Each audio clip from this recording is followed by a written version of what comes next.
I really fell in love with software, but particularly just like software as a service. I was like, this is really, really neat to sort of empower these businesses, particularly small businesses who don't necessarily have access to this type of tool. When they are able to adopt these tools and build these things, you can just see their eyes light up. Being able to unlock the potential of these folks is important for them as a person, but it's also important for us as a society because we're able to tap into the collective knowledge of just more people. You're listening to the EnterpriseReady podcast, a show aiming to change the enterprise software narrative from how to sell to enterprises to how to build for enterprises. We'll interview industry experts and enterprise software founders as we break through the jargon, establish a common vernacular, and share the lessons learned from building the world's best enterprise software. Hi, I'm Grant Miller, creator of EnterpriseReady and founder and CEO of Replicated, where we enable cloud-native software vendors like HashiCorp, CircleCI, Sneak, and many others to operationalize and scale the distribution of their modern on-prem applications. Check us out at replicated.com. The EnterpriseReady podcast is brought to you by Heavybit, a program dedicated to helping startups take their developer products to market. For more information, visit heavybit.com. If you're interested in being a guest on the show, or if you'd like to suggest a topic, or just learn more about enterprise features, find us at enterpriseready.io.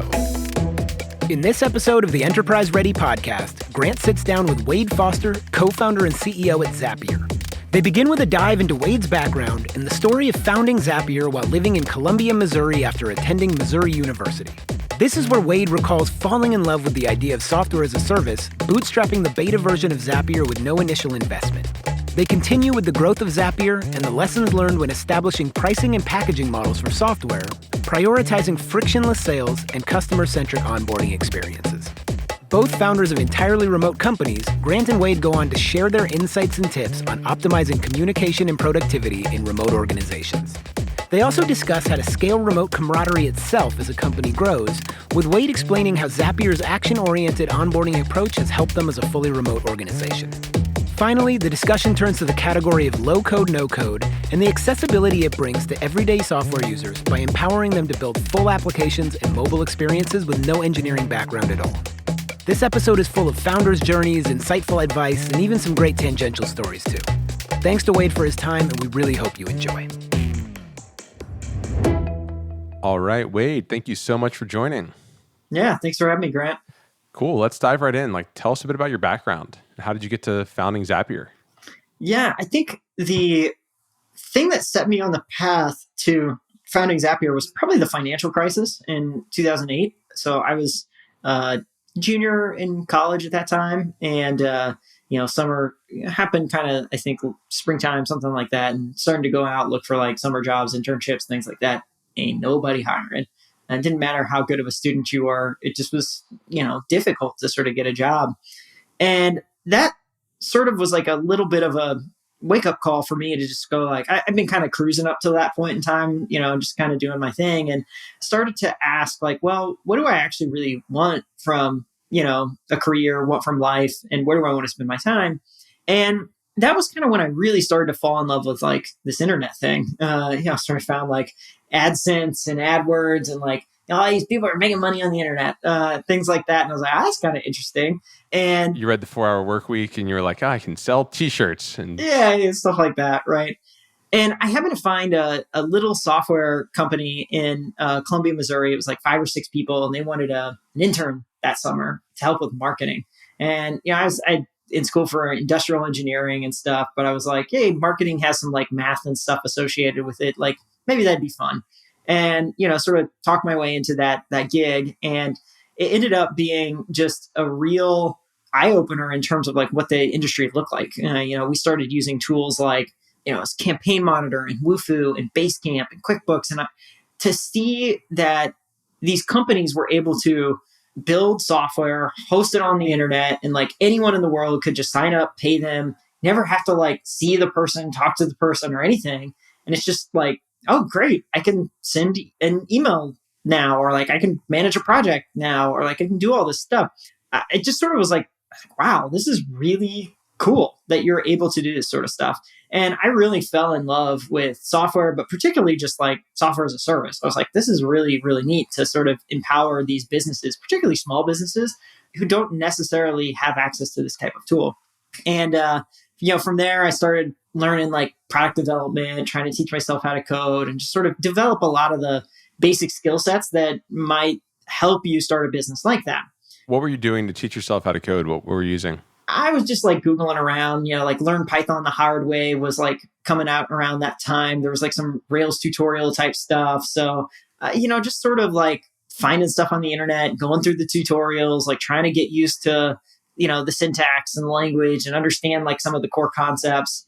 And I wouldn't say that it was like something I took to super quickly. Like it was a stretch for me. And in doing so, I had reached out to a sort of colleague, or I guess like an acquaintance at the time in town, who I knew was like one of the best sort of engineers around, but I'd known him through the music school at Mizzou. I said, hey man, like, I know you build a lot of sites and stuff. Like, can we hang out? Like, can you teach me some stuff? Like, what do you think? And he's like, sure, yeah, I'd love to. By the way, we need a saxophone player for our band. Would you be down for doing that? And so that kind of ended up being like the sort of friendly handshake deal. Is like, you teach me this stuff and I'll play in your band. That's amazing. Yeah, it just sort of led to like a really good friendship. And over the next sort of 12 months or so, we were just sort of constantly pitching each other like ideas of businesses to start, things that we could get into while, going and playing these gigs and practicing around and all these sort of things. And one day we were both working at this company together for our day jobs. And one day he messaged me and said, hey, what do you think about this idea? Like we could make it a lot easier for folks to integrate the tools that they use at work. Think like Wufoo and MailChimp and Zendesk and QuickBooks, like some of the stuff that was starting to get significant traction. This would have been circa 2011. Stripe had just launched, Twilio had just launched, sort of API first was starting to become a thing. It's like, we could make this accessible to your everyday knowledge worker. And for somebody who was not a very good engineer and at work, like struggling to use things like the Marketo API, I was like, yes, this needs to exist. Because if this existed, I wouldn't have to be going through all this headache of learning this stuff. And it's hard. It's taking longer than I wish it would. Sure. And so it just really, really resonated with me. And so he and I, plus Mike, who became our third co-founder, went and built the original prototype for it at a startup weekend. And just, really had fun working on it. We weren't really thinking of it as like a business at that point in time. It was more just, this would be fun to work on and like, just see what happens. And so, was this like an official startup weekend, like one of the events that they would co-host around the? Yeah, it was one of the official ones. Yeah. Amazing. Yeah. So we went and do it there. And then, after the weekend was up, we sort of got together on Monday and we're like, well, do you want to keep working on this? And all of us were like, yes, fun. Like, let's keep working on it. And, Brian and I kept our day jobs. Mike was still in school, so he kept at school. So nights and weekends, we would just keep building, make whatever the sort of next obvious most progress looked like. And just in the course of working on this, we really liked it. We got more and more serious and we just kept doing it. And so, 10 years later, we just never stopped. And when did you go full time on it? I went full time about 3 months in. Because I was like the least skilled engineer of the three of us, I spent more time with customers because that was one of the better ways that I could add value, was like really trying to find them, figure out who the right people to be using the software might be. I remember we had Olark on the site, which is like live chat at the time. Yeah, sure. About 3 months in, we'd started to get more traffic. People would show up, they'd start chatting with me. And during the J job, like I'd find myself like paying attention to the Olark chat a little bit more than the day job. And we call that daylighting when you work for a company and then you are doing another job at the same time. So it's daylighting. Yeah. And, my boss was like super, super gracious about it. But I do remember, at one point in time, he called me. He was like, Wade, you're going to have to make a choice. Like it seems like you're having a lot of fun with this Zapier thing, but also like, we need you to like get this job done too. Right. So I said, you're right. Like, I think I should just go full time. And so it was really actually super helpful because I was 24 at the time. Like, it was scary to go full time on a startup. Like, I didn't know a lot of entrepreneurs. I'm in the Midwest. This is not a common career path for folks. And so having someone like him who'd started a company, had a lot of success, go, give it a go. Like, your heart's set on it. I think you got something. See what you can. It was just enough of a like confidence boost to say like, all right, I'm going to do it. did you have revenue at that time or like? Not really. So we were doing an odd beta. So the way we'd arrange our beta, and I've never seen anyone do it the same way that we did. So maybe that means it was bad, but it worked for us. We did a closed beta that was paid. And so you would pay $100 and that got you access to the beta. It was a one-time fee. And the way what we said was you get access for as long as the beta exists. The beta might end tomorrow. It might end 6 months from now. It might end 12 months from now. We don't really know. Like we are just going to keep working on this until we feel like it's good enough. And that's when it'll launch. And at that point in time, it'll turn into a subscription. So if you're cool with that, like jump on board. And it started at $100. Over time, we shifted it, I think, down to like $5 and then maybe even $1 at some point in time too. The point wasn't the money. The point was just, Are you serious? Like, do you care? Because we didn't want to waste time with folks that were just kind of kicking the tires on this thing. We wanted to know that it was an important enough problem that you would at least get the credit card out. And so that was the kind of revenue we were making. So it was, I don't know, maybe a few $100 a month or something like that. But we're in Central Missouri. Cost of living is nothing. And I was married at the time. So my wife's a teacher. And we had sort of worked it out where it was like, okay, if we eat rice and beans every day, like we should be okay. That's amazing. Yeah, your teacher wife is supporting you. That's like the greatest, people talk about a teacher salary being tough to live on if you're a teacher. Imagine now supporting a startup founder plus yourself. That's great. Yeah. And, we were in a good position. We had some advantages going for us.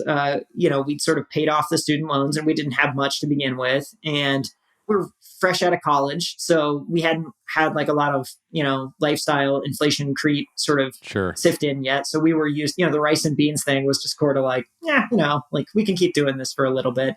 So it wasn't because that was kind of the lifestyle we're accustomed to. It didn't mean that we had to sort of like make this really hard choice to limit our spending. It was just didn't feel like a big sacrifice. Yeah, it was more like, okay, we should dial it back just a little. Yeah. But dial it back 5 degrees or 10 degrees, and like we'll probably be okay. Yeah. At that time, were you were going to a startup weekend, and so you had like been paying attention to the startup ecosystem. But were you like following kind of how some of these other businesses were being built? Were you like always kind of an interested entrepreneur? You mentioned that you had been pretty excited about the internet, quote unquote, since 2008 in terms of businesses and SaaS. But like, were you a student of it? How were you learning?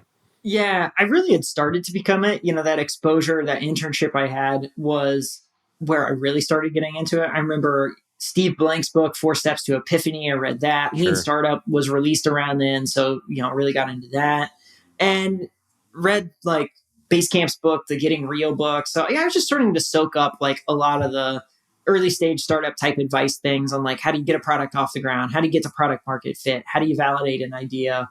All that kind of stuff.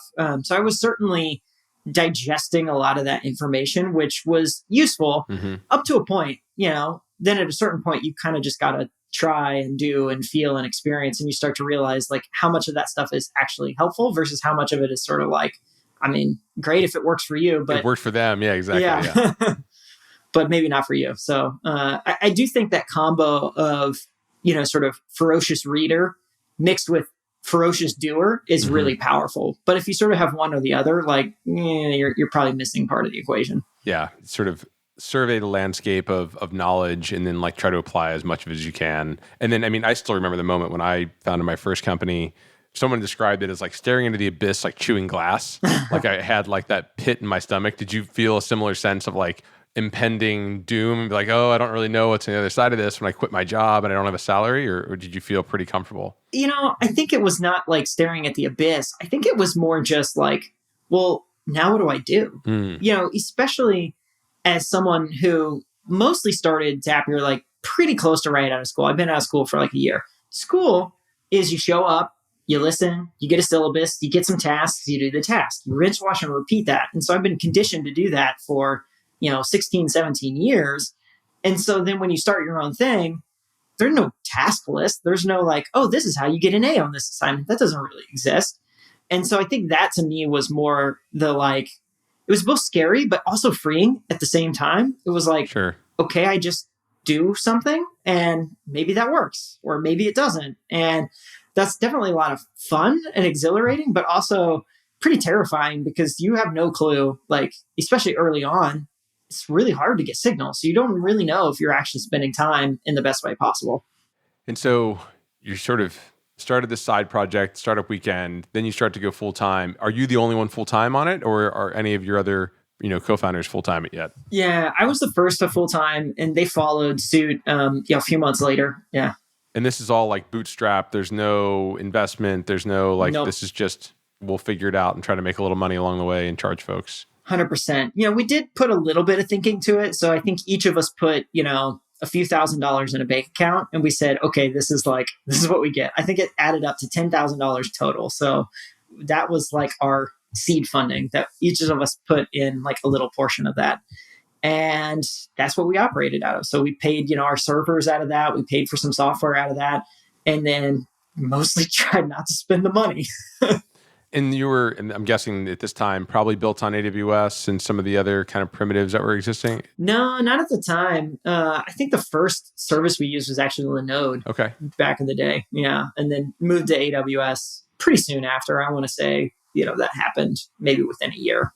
Great. So but you find some cloud hosted, servers you start using, and talk about real quick the 3 different co-founders, like each of your roles and kind of how you saw those, particularly early on. Yeah, we were fortunate that we had, I think, 2 advantages. One is all 3 of us were just generally smart at a lot of different things. So each of us could do each other's role in a pinch, but we also had complementary pieces. So in that case, Brian, definitely, sort of your classic engineer, architect type role. And so he was really thinking about, what is the database and the architecture and sort of the underlying thing that runs apps look like. So spending a lot of time on that. Mike, very much a front end product design sort of thinker. And so very much able to understand what's the user experience got to look like and how do we make the browser do that thing. And then I was, very much focused on the go-to-market. How do we find customers? How do we get them in? How do we figure out if they like what we're building or not? But, each of us would oftentimes do things that were in the other person's domain. And so that made it just a really useful partnerships because, we could go to each other for advice and be like, hey, I'm struggling with X. How do you think I should be thinking about this? What might you do in this situation? And, it made it just a lot more fun and less lonely experience to know that you're kind of just doing it with, a group of people together. Sure. It's just I don't know that Zapier would have been what it is today if any one of us was sort of not at the table. Yeah. And when you were first building that, were you getting together in person? Were you just all working from home? How was it? Yeah, it was a mix. It's a side project, so there is no office or anything like that. And so, but then when you all went full time, then you put that 10K in, did you start to go to a co-working space, or what was the? No, I mean, even still, we were, working from home. We would occasionally go to, the day job. The boss we had there, again, very supportive. He would let us stay late at night and sort of use the office from time to time. So we would do that on occasion. Sure, use the whiteboards and stuff. Yeah, and so that was great. The only time that we sort of all worked at the same place was when we got accepted into YC in summer 2012. We all moved to California and rented an apartment there, and we lived and worked out of that apartment together that summer. So that was the only time in the entire company's history where the company sort of had a single location where everyone was working. Oh, got it. So, and so that was about a year after you started the company that you went to Y Combinator? Yeah, probably 8 months. We started in September 2011, and that would have been in May of 2012. And that's still pretty early Y Combinator. So it was probably batches of 30 or something at that point? Our batch was 80. Oh, okay. So maybe one of the first bigger batches. Yeah, it was starting to scale up at that time. We had, Coinbase was in our batch and Instacart was in our batch. Oh, cool. So it was, it was starting to get to where there was quite a number of companies being funded. And what did Zapier look like at that point? What was the product? Had you exited beta? So one of the very first things we did when we got into YC was, we're like, hey, we got this beta. It's feeling pretty good. I'm not sure if it's ready for launch or not. And they were like, launch. And so basically the first thing we did as part of YC was actually take the beta tag off of it, implement a real pricing model, and then just start accepting anyone that wanted to use the product and start like growing and monetizing in that way. That was literally like the day one-ish task of YC. And at the beginning, the product, the pricing models, was it initially focused on teams and individuals, or was it first initially for just individuals? Or how did you think about the user? Like who did you imagine was going to use it, and how did you structure the pricing?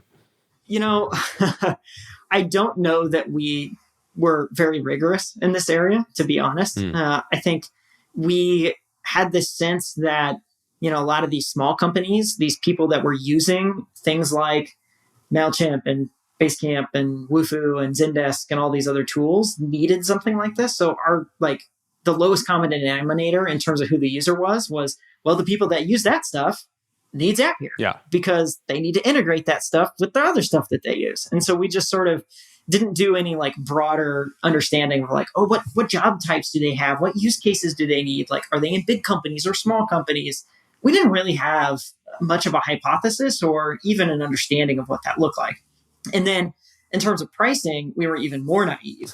Pricing was, because none of us had run a company before, we were basically operating off of like these internet blog posts. So each of us had like gone and read some separate post. And I remember one night we actually, before we launched, kind of got into a bit of an argument about it, where I don't even remember who was arguing what stance, but the types of arguments were, I think there should be 4 plans. And the other person was like, no, 3 is better than 4. We should do 3. And it's like, well, no, I read this post. 4 is definitely better. And it's like, okay, well, let's set that aside. It should actually end in a 9 because ending in a 9 is better than that. No. It signals more value if it ends in a 0. So we got to end in a 0. So these are the types of like debates that we're getting into. Yeah. We're not making any headway. We're just sort of like debating, like, I read this thing and I think this thing is better than the thing that you read on the internet. At some point in time, and I don't even remember who, one of us like goes, this is stupid. None of us know anything. And it sort of just ended up being like, well, if none of us know anything, let's just have fun with this. And so the first pricing model we launched was based on the Fibonacci sequence. So we launched a plan that was $11, a $23 plan, and a $58 plan. Because we had this whole Zap thing going on, we named them amps, ohms, and volts. So as you can tell, we're just like a bunch of giant nerds is what this company is founded by. And the price is 11, 23, 58, obviously super weird. Like you would never see that on any SaaS plan these days, but they're like in the ballpark of what a lot of these companies were charging at the time. When you went to go buy a plan from Wufoo or from MailChimp or from these things, it's sort of like, that's kind of what people pay for that kind of software. And so we sort of just like, well, it sort of fits the model of what people pay for this stuff. And it turned out it worked. People paid us $11, $23, $58. And for a very long time, I don't think we actually have anyone on those plans anymore, but for a very long time, even well after we changed that pricing plan, we had folks from the very early days that were still on those plan types.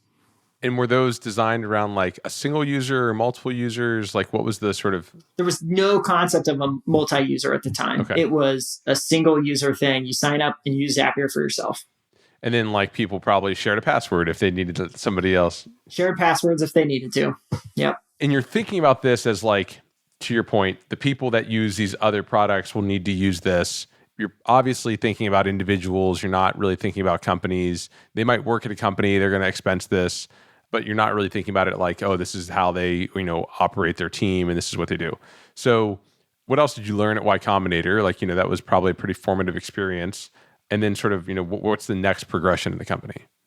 Yeah, YC is great. In fact, you can learn pretty much everything we learned by going and watching the startup school videos on YouTube. They literally give it all away for free. And so there's nothing like secret that they hold back where it's like, if you get in the batch, like we have the extra, final bit of information that unlocks it all for you. It's just not like that. It's all out there. Being part of a batch, though, I think there is some like social benefits in terms of like, hey, everyone else around you is like ambitious and pushing hard. And there's kind of like a friendly competition around just like, hey, who can really get to that next level quickest? And so that's good. And then I think the focus was really important for us. We moved from Missouri. And so it's the 3 of us in California. We didn't have any friends or other activities to do. And so for 3 months, we did Zapier pretty much nights, weekends, whatever. And I think that just sort of you just make a lot of progress when you put that kind of effort into it. And, that's certainly not sustainable over the long haul. I would not recommend people do that forever, but for a 3-month time period at the beginning of a company, it definitely acts as a bit of a like jet fuel to like really understand, is this going to work or not? And so I think that was like one of the big benefits that we got out of being in YC. And then you had a second question. Yeah. And then, sort of what was the next stage of the company, right? When did you sort of realize, oh, like there's a real business here? I know you raised a little bit of money, at the end of YC. Like what kind of kept it propelling and moving? Because like thus far, it doesn't seem like you're really onto that much. No. It doesn't seem like you're making that much money. It doesn't seem like this, grand vision for, the future of work and, no code applications and everything else. It feels like a little bit like we wanted to build this thing. And so we did. And then it's like, we were cheap, so we didn't need a lot of money. So like, when did it sort of kind of get a little bit more real? Yeah. It's funny, like that stuff that became more real, I guess the sort of more public acknowledgement of it being real didn't come for much, much, much later. I think for us, the next stage was, well, let's figure out how do we grow this thing? We've launched now, we have some pricing. So like we have a product, we have some users that seem to like it and some that really seem to love it. It's not that many, but it's some. So like, what does it take to really get it to the next level? And, we had a few sort of growth strategies that were working. And the real sort of bottleneck for us was you couldn't really integrate that many apps. Like we had sort of bootstrapped, like brute force, been building these ourselves. So this was like, I think the most common task that the three of us would work on because it was something that like all three of us could do. And so we'd be like, what's the next app that we're going to integrate? And so we'd have lists of, apps and, we'd try and get some feedback around like which ones seem more popular than the other ones. And then eventually we'd sort of just make a call and integrate the next one. And so we're adding these one by one ourselves. And that's a bit of a slow process. And like we are physically the bottleneck on this thing. And so we started to ask ourselves like, well, what would it mean to go faster in terms of integrations, getting more apps on the platform? And I think it was Brian sort of made the suggestion like, well, what if we have a platform where other people can build integrations into Zapier? And, I think that's like a common sort of idea or suggestion for any early stage SaaS company is like, let's launch an API and try and get others to build apps on it. And so sometimes that works. More times it doesn't work. Mm-hmm. So we didn't really know, well, should we actually do this? Like we wanted to make as much progress as possible before demo day. And it wasn't clear that building this developer ecosystem would actually lead to more progress. Short term, it might have been better to just sort of brute force keep doing these things because at least we know the apps will get added. We might build a dev platform and nobody cares to actually do the work. Sure. But ultimately, we had sort of two things that said, let's actually try and do this dev platform. One was we had Aaron Levy, the CEO over at Box, had emailed us and was like, hey, why is Box not on Zapier? And the answer was like pretty simple. It was like, well, we're 3 people trying to get to as many as we can, and we just haven't got to it yet. Of course, Box should be on Zapier. Like, it doesn't make any sense that it wouldn't be. Other than that, was Dropbox on Zapier? Dropbox was on Zapier. Yeah, so that's why it was that might have played a part. Yeah. So, but the fact that he was emailing, we thought, well, maybe if he cares enough to email, he might assign an engineer to do a little work. Maybe. Like that was sort of just the guess. And then the second thing was we were willing to place the bet because we felt like long term, if this worked out, the upside was so big compared to continuing to do it in a brute force way. So like we should at least try and see if we could make it work. And so Brian built a prototype of that in, I think like 2 weeks or something ridiculous. And it worked, like surprisingly. And, we launched with the developer platform with, I think, 12 or 13 different partners that had built on Zapier just right out the gate, and including some pretty successful companies to this day. Like HubSpot was one of the first people to build on our developer platform. ActiveCampaign had built on our developer platform. Gravity Forms, which is like an enormously popular WordPress plugin, had built on that. So in the first 13, like there were some folks that grew into being very sizable and successful companies. And then over the years, that developer platform just became like a continuous source of growth for us because every new app on Zapier meant a whole new user base that could come and connect to all these other things. And that created just this virtuous cycle of more apps meant more users, and more users meant more apps, and so on and so forth. And that's what started to get the growth engine moving. Yeah. And start to put us a little bit more on the map. Is that sort of where, because I mean, the other thing I see with Zapier is sort of like organic search results seem to be probably a pretty strong driver of traffic and probably new customer acquisition based on just like from the outside in. Are a lot of those sort of these like zaps created and like integrations created in the developer platform? Is that sort of what enables that to happen? Yeah, I mean, it all stems from that, right? A new app comes onto the platform, and that's more landing pages and more templates and more links that can come in from the partners, often saying like, hey, check out our Zapier integration. And so, each app basically lights up a whole new series of, pages that rank in search, that get linked to, that get emails that go to them, so on and so forth. And it just becomes like a new funnel for us. And then you did raise a little bit of money sort of at the end of the YC experience as well, right? Mm-hmm. Yeah, we did $1 million and change. And that's the only funding you've raised to date, right? Yep. And so still slowly spending that. Spending that. Yep. Yeah.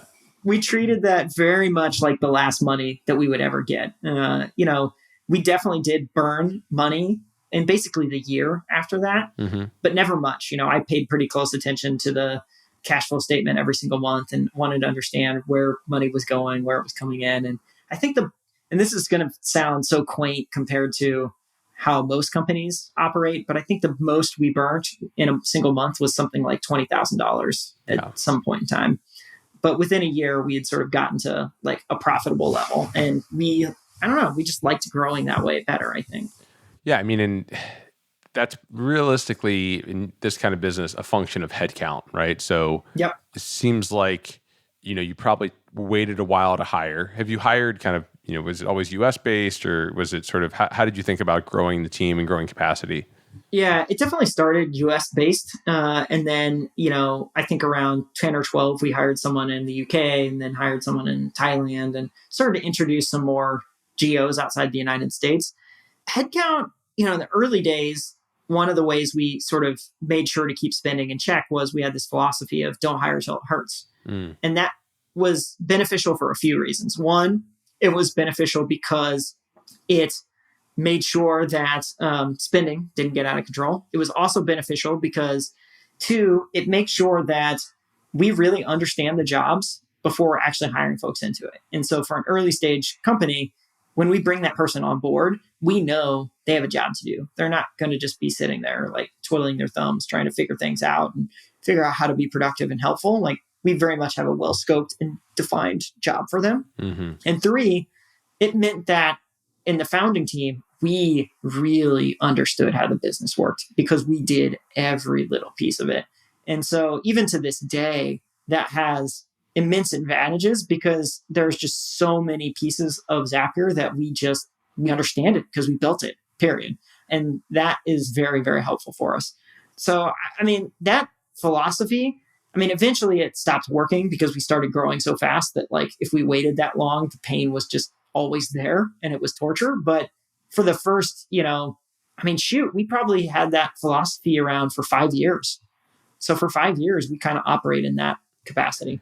And, at this point, you've raised a little bit of money, you're spending, you're hiring slowly, user base is still growing, like more integrations are growing. So are you seeing hockey stick growth? Are you seeing sort of like consistent and steady growth? Like what's it look like inside the company?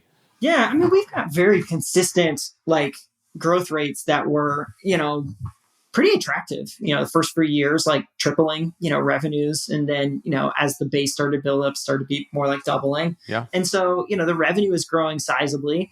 We're probably doubling headcount year over year, give or take, up to maybe about 150 people or so. So, we're kind of just slowly, methodically growing this thing. And definitely for quite a long time, very under the radar. Like, because we weren't raising money, because we weren't like super flashy, like press wasn't a big part of our story. We're just sort of going about like this very kind of unsexy problem of like integrating and automating like these workflows between all this different stuff that I think we just kind of flew under the radar for a lot of folks.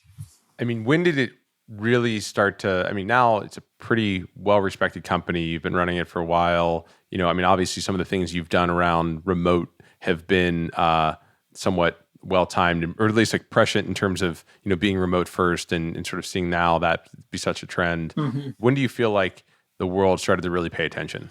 I think somewhere around like 2017, 2018, it started to seem like there was like an emergent space around this. It was becoming a little more trendy. I think the no-code term got coined around then. Certainly you started to see more remote first companies. GitLab had started to do their thing, Envision was doing their thing, Automatic was doing their thing. And so, the remote story, the no-code story started to emerge. And, I think folks were just picking up on the fact that like, we're hiring a lot more folks, and you go look on LinkedIn and see, because just like the folks in the know could see that like Zapier was being successful. And, you went and would talk to any of the partners that we had, and Zapier was like a very critical partner for them because we're integrating all this stuff, and they could see in their own user base that a ton of their users are using this product and benefiting from it. And so I think around then it just sort of, a few factors just meant that like we weren't as under the radar as we used to be. And during that time, I mean, you just continue to build a strong business that I think people always somewhat respected the fact that you were like, yeah, we're not raising money. We're kind of continuing to grow this. Was there ever like some concern that somebody would come out and raise huge amounts of money and try to blow you out of the water? Or was it just kind of like, yeah, we've got the flywheel going. We feel good about this?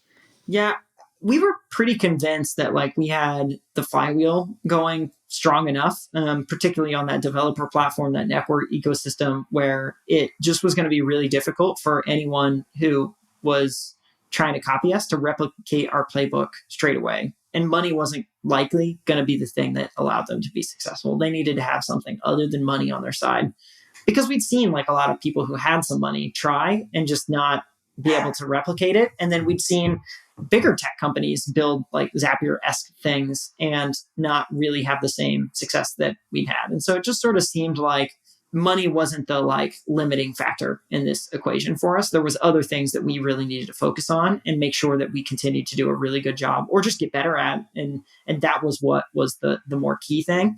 And raising money takes time. Managing investors takes time. Yeah. And all of that would have been time that I would have been spending, or, Brian and Mike had to have spent. And we just sort of felt like that time would have been better invested in our customers and making their lives better. And so that was kind of the calculus that we were making. Yeah, I love that. Let's zoom in a little bit on the partner program and sort of like how that developed and what that did, because it feels like, within the EnterpriseReady sort of concept, right? Integration is such a core feature for most SaaS companies, most enterprise software companies, because I think when people initially think about building their product, they don't think about the fact that like they are not the source of truth, like, and they are part of a whole workflow, and they need to sort of integrate with different tools in order to really become part of an enterprise, like process or just any company's processes.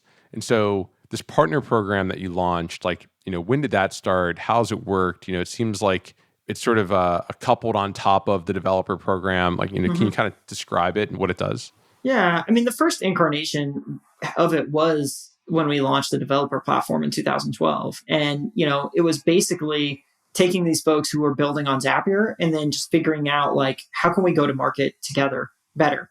And, the things that we were just asking ourselves is, hey, you all have a set of users that would benefit from Zapier, and we might have a set of users that would benefit from working with you. So is there sort of like just some mutually beneficial co-marketing we could do around this stuff? And we sort of try to keep it super lightweight and really easy to participate in, versus trying to do these like really complicated BD deals and like getting legal contracts and stuff involved, because that kind of stuff just never really worked. It just slowed things down, and the impact didn't really change. In fact, it's almost like an anti-pattern. As soon as we see that, we're just like, I just bet the impact is not going to be that big, because you're not sort of playing for upside. And so through that, we started to build a little bit of a mental model about what worked really well for both parties, for us, and for the partner. And so we started to know, here's what an email does. Here's what like onboarding emails do. Here's what blog posts do. Here's what landing pages do. Here's what tweets do. Here's what webinars do. Here's what, these types of things. So we tried just a whole bunch of different of these things, and we did them with different partners. And so over time, we watched and paid attention to the users that were coming through all these different channels. And we knew what would really drive successful usage at the end of the day. And so we really tried to orient the partner program around creating successful customers and successful users for everybody involved. And that, I think, is really what made our partner program successful. And it took a while to get there because, a lot of times the interest is more about having splash and creating some buzz around it. And sometimes splash and buzz correlates with long-term success, but oftentimes it doesn't. And so we had to figure out what are the things that really drive that. And then we had to build the trust with folks and actually do it enough times that we could convince people, hey, there's a better way to run these programs and be successful.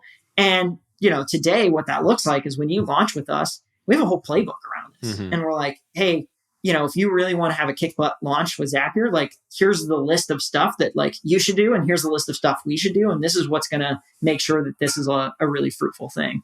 So what it boils down to is just sort of starting with some hypotheses and then just kind of over time, iterating our way through it to get to something that is based on real data and real evidence that makes an awesome partnership over time. Yeah. I mean, and those partners are basically other SaaS companies, right? I mean, that's sort of the bread and butter there. And oftentimes targeted at both individuals and businesses sort of in that same mix, and then I guess the other thing to describe is just to make sure I'm kind of have it correctly, these partners integrate their APIs, their platform, their tooling, and then Zaps are created by the end users, which kind of link several of those together. And then those people publish the Zaps, and Zaps can be reused by other folks as well. Yeah, more or less. Yeah, great. And so the partner program, I guess, Box became a partner when you launched the developer platform, and these other companies would sort of do the work themselves to actually maintain the quality of the integrations and manage the API as it moved along. Yep. And we would certainly work with them to support that. That was the other thing that we could do, was not just improve the marketing around these partnerships, but actually improve the quality of the partnership as well, too, the quality of the product experience, because we could see, these types of actions and triggers are getting traction amongst the users. So maybe try this. Or, hey, the way you have your API implemented means your authentication schemes aren't working as good as they could. So maybe try this. And the nice thing about that is because we see across so many different services, we can be a really useful feedback mechanism to our partners and around just more general things. It's hey, yeah, some of this is self-serving because if you do this, the Zapier integration is better. But also you have integrations with other vendors as well. And so we can tell you that if you do this, it's not just going to be Zapier that's going to benefit. It's going to be all these folks that are going to benefit. And we can actually show up with the data that supports that. Yeah, that's cool. And one of the things, you kind of mentioned to me before we started is the enterprise sort of adoption, right? So oftentimes, we talk about how companies actually start to really feel enterprises adopting you. So one, you mentioned the number of the Fortune 100 or 500 is pretty high. And then talk about kind of those first big companies that started to come to you and sort of how you interacted with them and how they were using the product and the feedback that they were giving you. Yeah.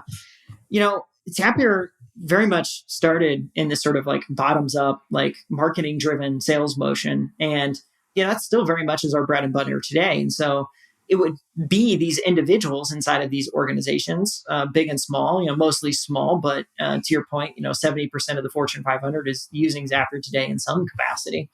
And they would sign up, go through the trial, and start setting up Zaps. And if they had questions, they would email support, and, our support team would be there to answer them. And so that was the experience that was created. Is fairly simple, fairly straightforward. The first place we started seeing friction then is around a lot of the classic areas that enterprise want more of. It's purchasing. We want to purchase in a different way. This credit card thing is not exactly we don't really have a mode for that. Or, hey, can you answer questions around, these sort of common security needs or privacy needs, data privacy needs. And so those were probably the two most common things that started to emerge. And then later on, you started to hear more feature-driven things. Hey, can I better control over which apps people are using or not using. And this stuff started to show up after the launch of our Teams product, which didn't happen until I think 2017, I want to say. Okay. And so when that was launched, you started to see, okay, this product is good, but I want to have these types of features that gives me better controlled provisioning or better, insights into how others are using the product, things like that. So that's where it started. We still maintained a fairly frictionless sales process. And we've been fairly, I guess, open with these organizations about like, hey, this is what Zapier can provide you, and this is what we can't provide you. And, if you're looking for something more than that, you can go find that elsewhere, but you have to realize that comes at a cost. Zapier's price points blow anyone else's out of the water. And so, if that's what's important to you, you can go get it, but you're going to pay 10 or 100x times more for that and maybe also not get as good of a product.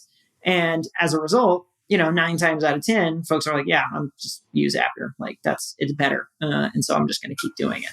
And so that's kind of what those early signals have been like. And then, just slowly over time, as those folks make up more and more of our user base, we're figuring out, okay, how can we actually meet them where they're at and do a better job of providing a frictionless buying experience or frictionless onboarding experiences that don't require some of the like more traditional top-down enterprise-heavy sales motions, but still enable these enterprises to get their questions answered and to get their needs met in the way that is more familiar to them.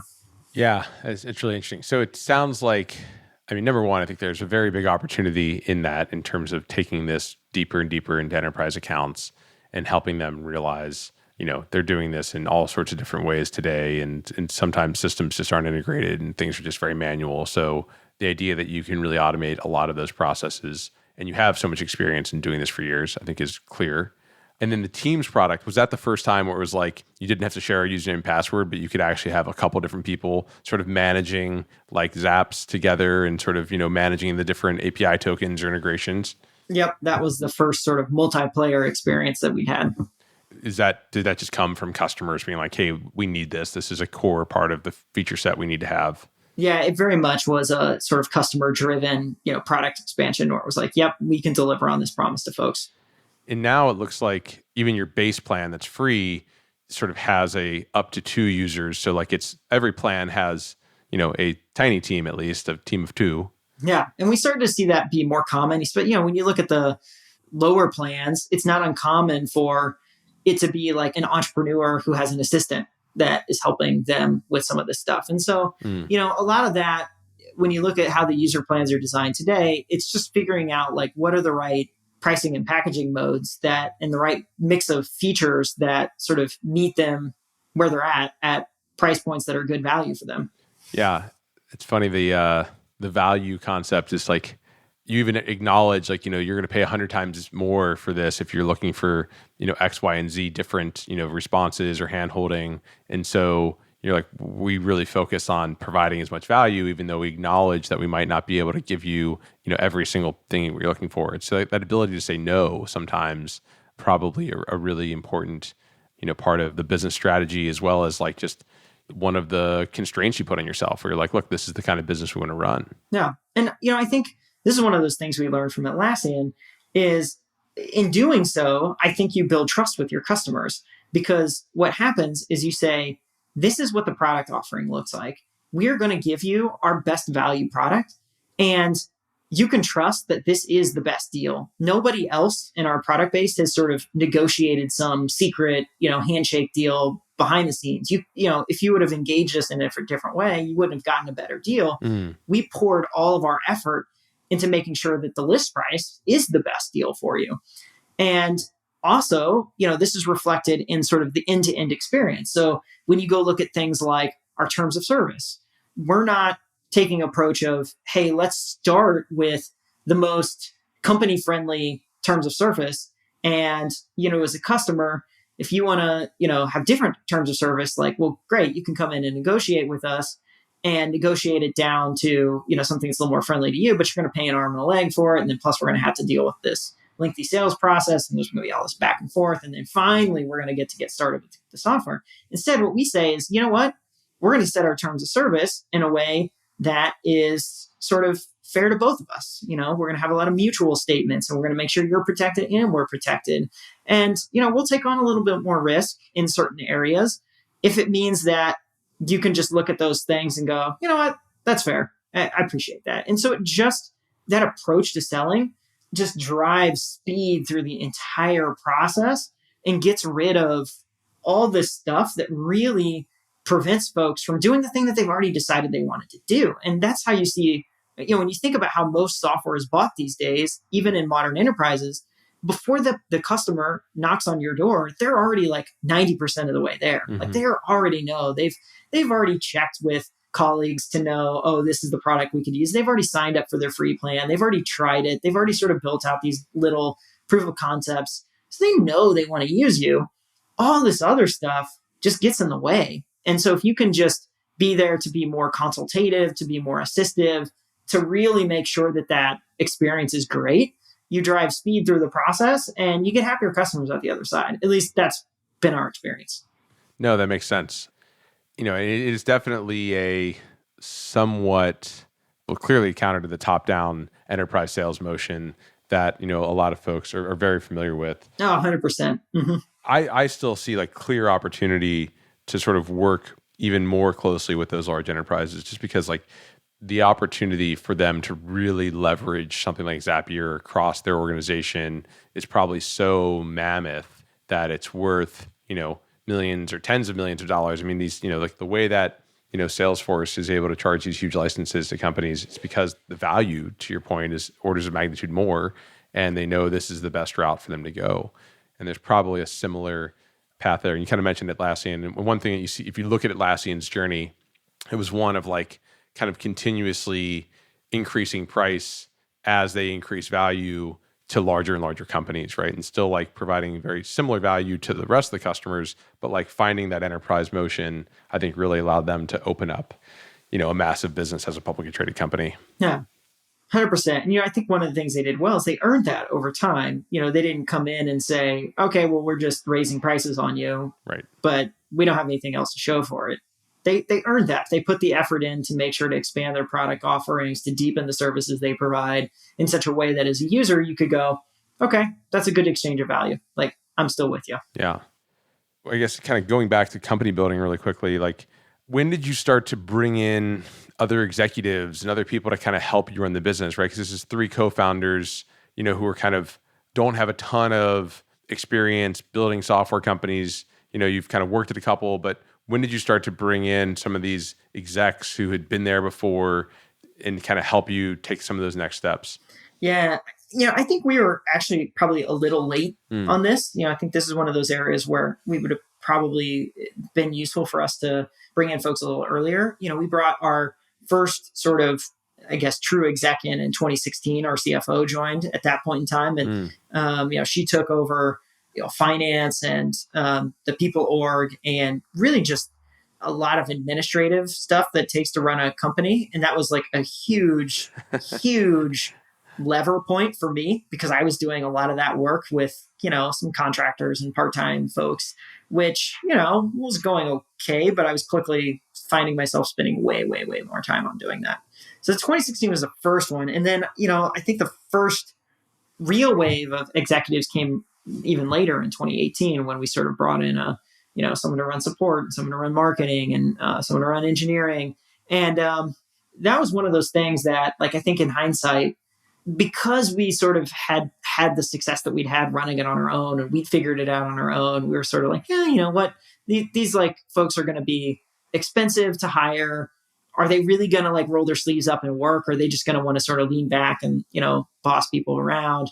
And, I think we're just wrong. Like, I think we're sort of just naive in that viewpoint, because, if you find someone that truly is great, like, they're able to bring a ton of experience, great strategic thinking, but they're also able to get in there and roll their sleeves up and coach others around them and really just grow the business. And so, yeah, it can be hard to find those folks, but they're definitely out there. And there's a lot of them. There's even more of them these days as building these types of software companies has gotten even more common. And so having that sort of experience in hindsight is like, we shouldn't have dismissed that so easily. Yeah, I feel the same way about we basically ran our company without any execs for 5 years.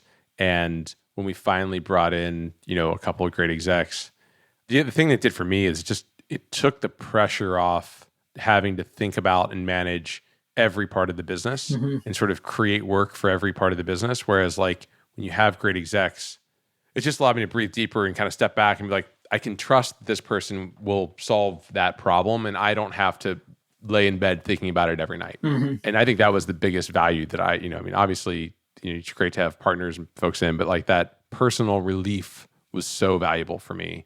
And I was like, oh, I wish I would have done this earlier. Yeah, 100%. And, the other things that sort of, again, I mentioned earlier in terms of being somewhat prescient about this is being remote, right? And kind of work from home. And so, talk about sort of how that's working. What have you learned? I think one of the most important things that we've done is we've actually hired a couple of really great folks from GitLab, and we've adopted several of their best practices, and it's been super helpful. So what are some of the best practices that you've implemented? What's really helped your culture? What's helped your team be effective? What are you doing that you think as more and more companies really, focus on being remote first or remote only, that they should be doing as well? A few things I think have helped us out a lot. And I'll be frank, some things that we're still learning how to do. There's not a huge body of knowledge around how to build companies these ways. And so, a decent amount you do just kind of figure out through trial and error. And sometimes that's more error than you wish you had. But I think of a few sort of core principles. First is, in a remote organization, you don't get access to this sort of hack that you do when you're in an office. And the hack in an office is you can just go over and talk to a person. Just be like, hey, I'm confused. What do I need to do about X, Y, Z? And you tap them on the shoulder and you just clear it up right away. So because you don't get that, what that means is you need to be clear about your operating models from the get-go. And so that means you're writing these things down, you're putting these systems and processes in place, and you're building some of these core principles that enable folks to sort of plug in and operate in these ways without a lot of guidance. These are things that companies and offices have to do too, but they usually can get away with doing them until much later. And so remote companies, I think, the pressure is just to do them earlier, which there is a cost associated with that, but it's a cost you have to pay anyway. So do you want to pay it early? Do you want to pay it later? How do you want to go about it? The good news is it creates a lot of discipline and structure in the organization that has, I think, more positives than negatives. And so that would be one thing is just get really good at defining those and working through those over time. That's one massive benefit. The sort of con of working in a distributed model is camaraderie is a lot harder and you have to work at it a lot more. In an office, sometimes you can get that kind of for free. I mean, you should still be thinking about it because you don't want your culture and camaraderie and all that stuff to be kind of an accident, but you get more opportunities and it's a little more forgiving, I think, of an environment. Whereas in a distributed org, you really have to go think about it. You're going to have folks that only interact with the company through Slack or Zoom. And even still, they kind of you have to be really thoughtful about inviting people in and making sure you're creating space for those voices to be heard and making sure that people really do feel like they're a part of the mission and part of the journey and a welcome part of the experience. Because without that, remote work can feel very transactional. It can feel well, you hired me to do the job. I showed up, I did the job, and then I shut the laptop lid at the end of the day. Or maybe I didn't. Maybe my Slack just keeps pinging me all hours of the day, and I have to be on Zoom meetings all hours of the day. And I just sort of feel now I'm a bit of a robot in this machinery. And a big part of that is because you don't get what you get in an office, which is those little moments to breathe where, you sit in a cafeteria and you just get to shoot the breeze with your colleagues. Or you go on a walk to get some coffee, at 3:00 in the afternoon to have a little bit of a pick-me-up.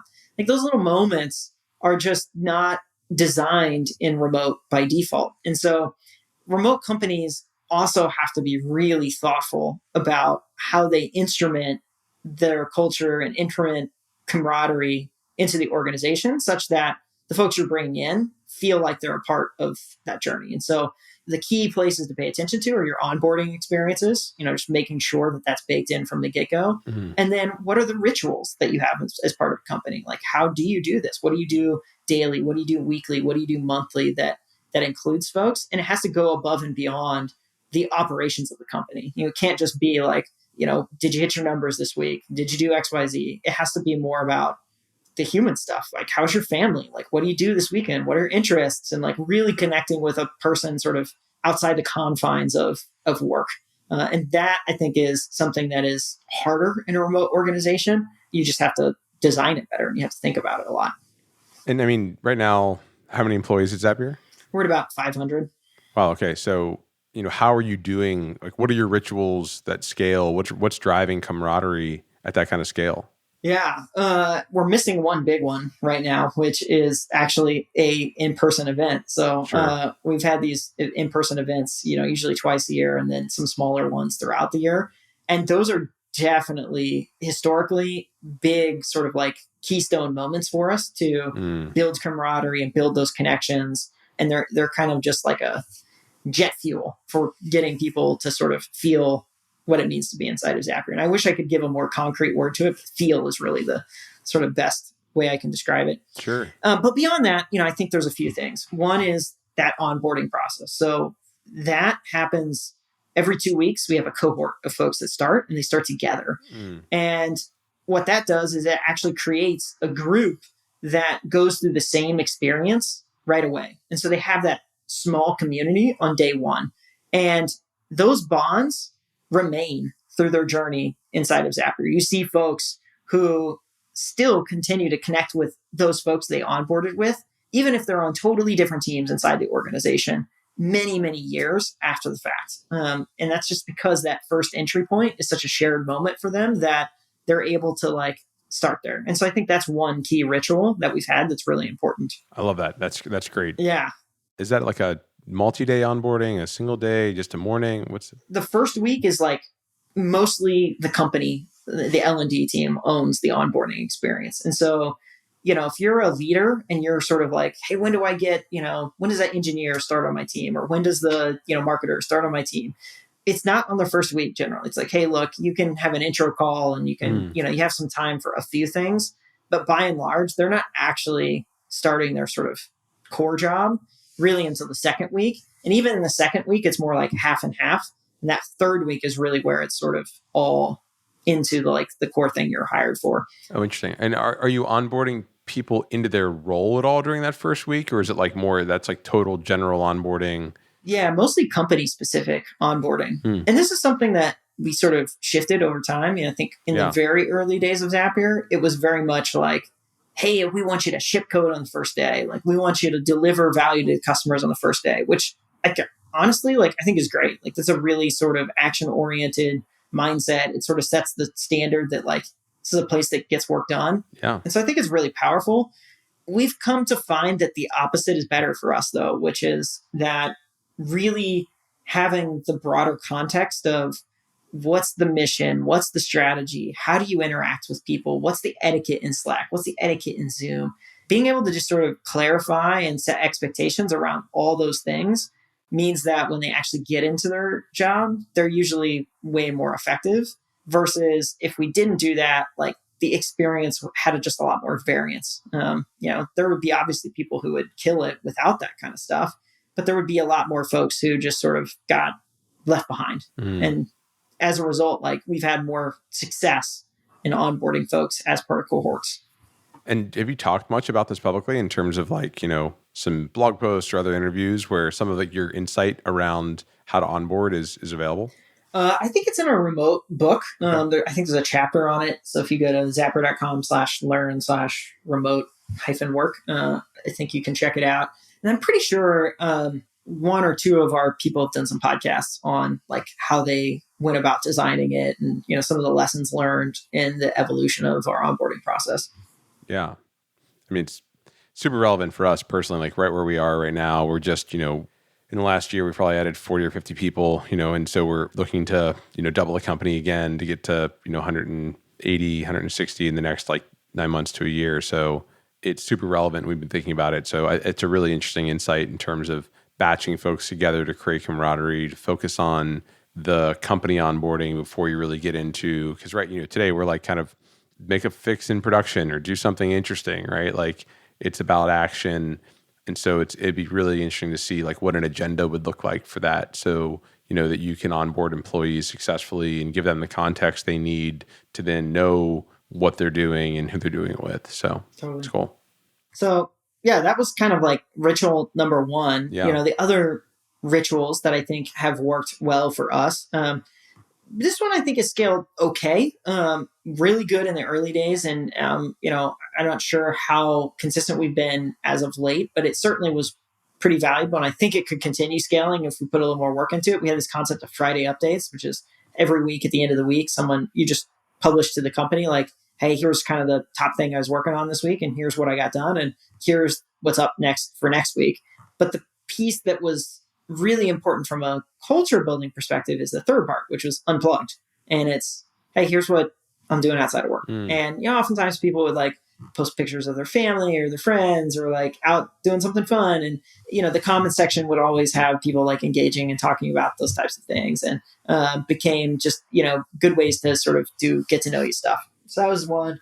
Second thing we do, like Slack has this bot called Donut. Sure. Pair you up with random folks. I think a lot of people are doing this these days. Yeah, it's popular. I recommend it. It's good to like do a call with somebody in your company that's no agenda, just chat and get to know somebody.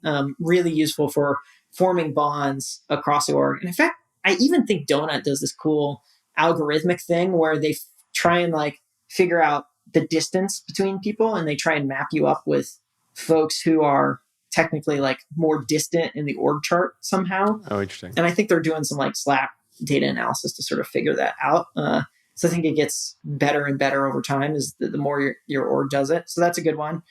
And then there's like informal things, we have a bunch of off-topic channels inside of Slack. I think a lot of orgs try and put a stop to, sort of non-work chatter. And we don't really do that. We have all these channels are prefixed with fun, so you can sort of spot them very quickly, and you can decide if you want to join. So there's, fun sports or fun movies or fun music or fun games or fun gardening or fun DIY or, just sort of whatever the collective hive mind of the company is interested in. There's channels around all these sorts of things, and it allows people to sort of self-organize based on interests.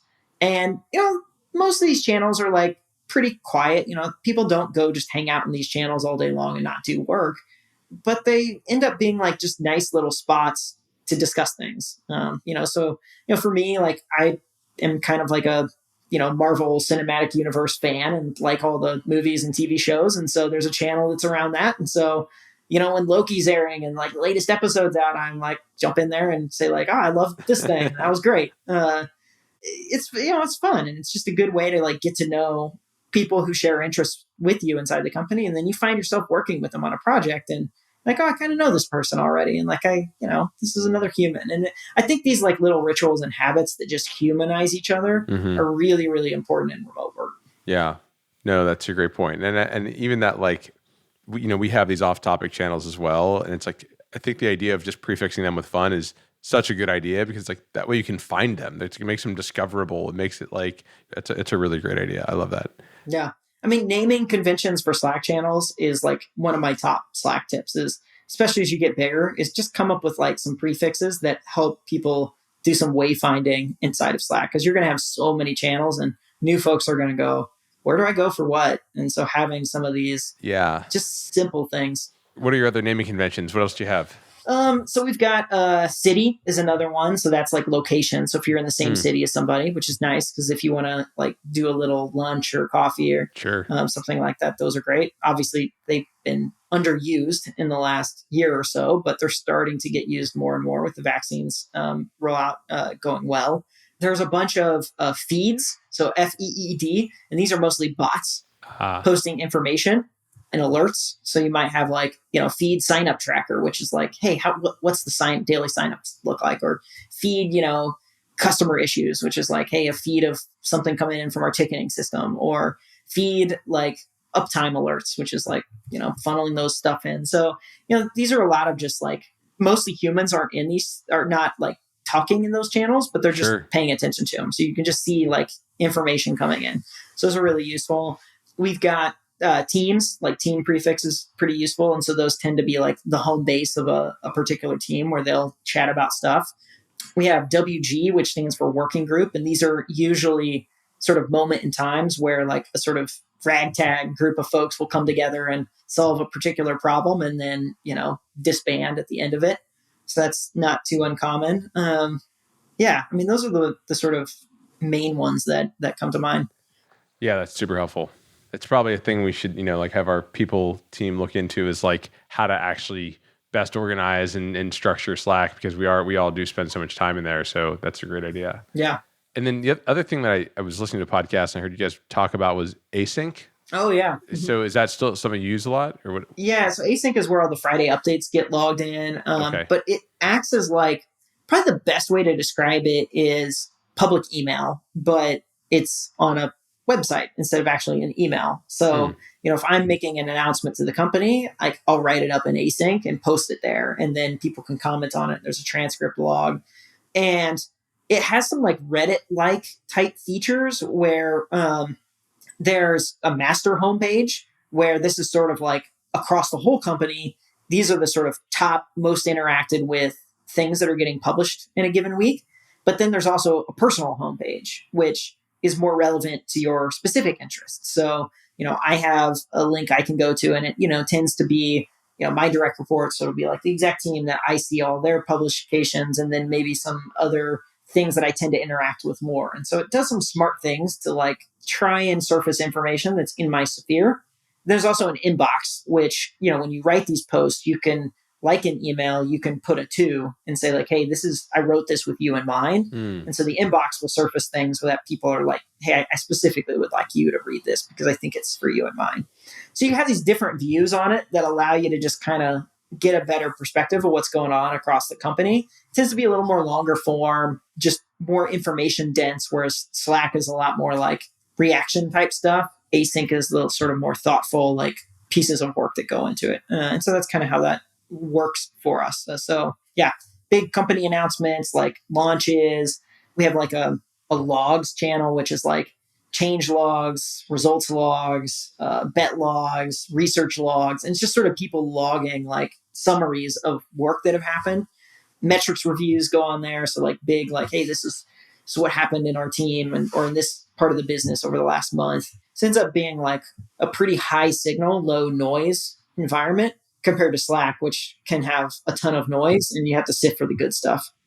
Yeah, I love that idea of sort of being able to like even see the most interacted sort of, with posts kind of things. That way you can know when you join a company, you can kind of look over like the brief history of like, well, what's been really important here in the last few years and and then you can look chronologically. Like that idea of sort of being able to surface, because I think about for us it'd be across email and Google Docs and Slack, and it's just there's not like a consistent place to find all of that. So that's really kind of an elegant solution to that problem. It's sort of the things that you would stand up and like tell everybody, like in the office, we did this, or like you give some talk during all hands, a way to like, kind of materialize that. That's cool. Yeah, it's working well for us. And I know we don't have a ton of time left, but I'd love to get your thoughts on, you mentioned in the last probably 3 or 4 years, this category has emerged around like low code, no code. How do you see yourselves in that category? How do you see this category evolving? What is the sort of like future of sort of how software is developed and how does this play into it? Yeah. I think we're still defining it, a lot of us, but I think it kind of is sort of a natural evolution of making things. I think if you sort of rewind the clock a decade and you look at like the emergence of things like WordPress, WordPress is a phenomenal invention that allowed just sort of a normal person to make a website. And it's like, hey, you got a website now, and that's great. You can put something on the internet.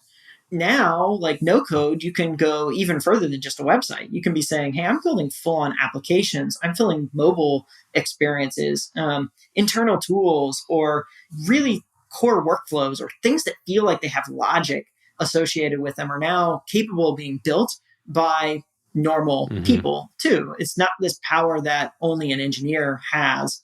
And Zapier, I think, has definitely played an important role in this, particularly in that logic layer where we're allowing folks to move data between front end and back end type experiences and manipulate it and make sure to get it to the right place at the moment that it needs to be. And it ends up being the glue in the stack that folks are trying to assemble for a lot of these types of tools. And so when folks are sort of learning how to build things in this sort of style of no-code building, Zapier is often a sort of critical infrastructure piece that becomes a part of their stack.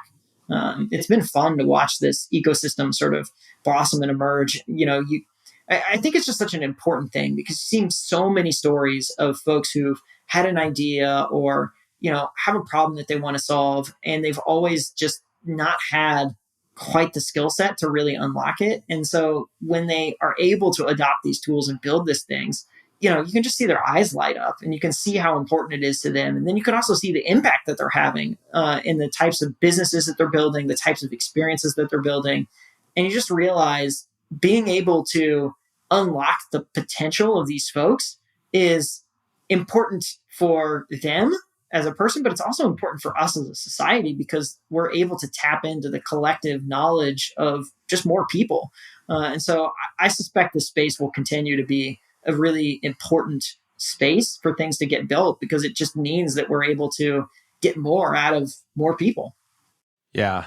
More participation, sort of, particularly as more folks come online, more folks have insight. There's a lot of really smart people who can start to contribute. And, we all sort of stand on the shoulders of the folks who came before us. So the more impact those folks can continue to have, the higher we can continue to strive across the board. So I love that. Yep. 100%.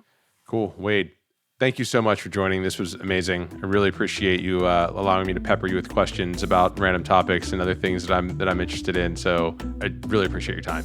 Yeah. Thanks for having me, Grant. This was fun. That's all we have time for today. If you're interested in being a guest on this show, or if you'd like to suggest a topic, or just to learn more about enterprise features, find us at enterpriseready.io. To learn more about Heavybit, visit heavybit.com to check out the library. It's packed with amazing talks on sales, marketing, product, and general management from founders of developer tools companies and other industry leaders.